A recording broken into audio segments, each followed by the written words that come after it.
Hello students, आज हम start करने वाले हैं चैप्टर 10 स्ट्रेट लाइंस। ठीक है, तो हम स्टार्ट करेंगे टाइटल से। स्ट्रेट लाइंस एक्चुअली में होता क्या है, ठीक है। अब ध्यान से देखना, देखो बहुत इजी कंसेप्ट है। अगर हम यहाँ पे 2 पॉइंट एज्यूम करें, बस कुछ नहीं करना, 2 पॉइंट एज्यूम कर लो, ठीक है। इसे मान लेते हैं ए, इसे मान लेते हैं बी। अब मैं अगर आपसे ये पूछूं कि इन दोनों पॉइंट्स के बीच का सबसे शॉर्टेस्ट डिस्टेंस क्या होगा, तो आप नॉर्मली बता दोगे, यहाँ पे एक स्ट्रेट लाइन खींच दोगे। तो बस यही एक स्ट्रेट लाइन होती है। Distance between any 2 points, between any 2 points, 2 points which is shortest, सबसे छोटा डिस्टेंस कोई भी 2 पॉइंट के बीच में एक स्ट्रेट लाइन कहलाती है। इसे स्ट्रेट लाइन कहते हैं। अब देखो नॉर्मली अगर मैं लूँ, एक एज्यूम करूँ एक स्ट्रेट लाइन, ठीक है।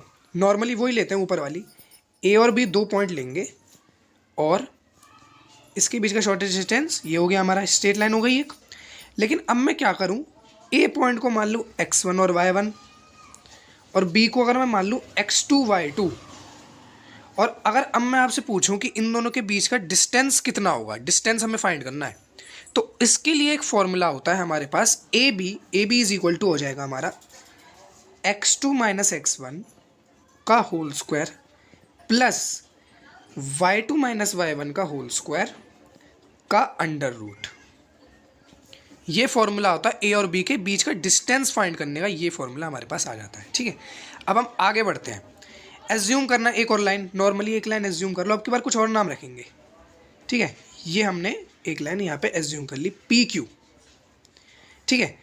अब अगर मैं आपसे ये कहूँ कि इस लाइन को बीच में एक पॉइंट है, ठीक है, समझो, इन्हें आप समझ लो पी एक्स वाई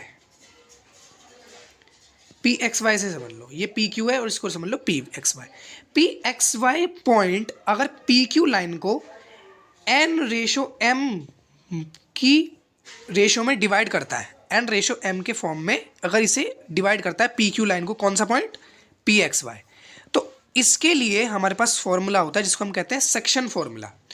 तो इसमें होता है पी एक्स वाई हमारा इक्वल होता है ब्रैकेट एम एक्स वन, हम इसको मान लेंगे x1 y1, इसको मान लेंगे x2 y2, वही नॉर्मली हमने इनको कोऑर्डिनेट्स में मान लिया, प्लस एन x1 अपॉन में लेंगे m plus n, comma M y1 plus M y2 हमारा इक्वल होगा m प्लस n के। ये हो गया हमारा सेक्शन फॉर्मूला। अब अगर हम किसी लाइन का भी, स्ट्रेट लाइन का मिड पॉइंट फाइंड अगर हमें करना है, हमने 2 पॉइंट माने और उनके बीच का स्ट्रेट लाइन एक खींच दी, और समझ लीजिए इसका एक मिड पॉइंट है P, लाइन है हमारी ए बी, इसके क्या कोऑर्डिनेट्स है x2 y2 और इसके क्या है वही x1 y1, ये इसके कोऑर्डिनेट्स हैं। अगर इसका ये मिड पॉइंट है और ये हमें फाइंड करना है, तो हम कैसे फाइंड करेंगे, इसके लिए फॉर्मूला होता है हमारे पास x1 प्लस x2 अपॉन में 2, y1 प्लस y2 अपॉन में 2। ये होता है हमारे लिए मिड पॉइंट का फॉर्मूला।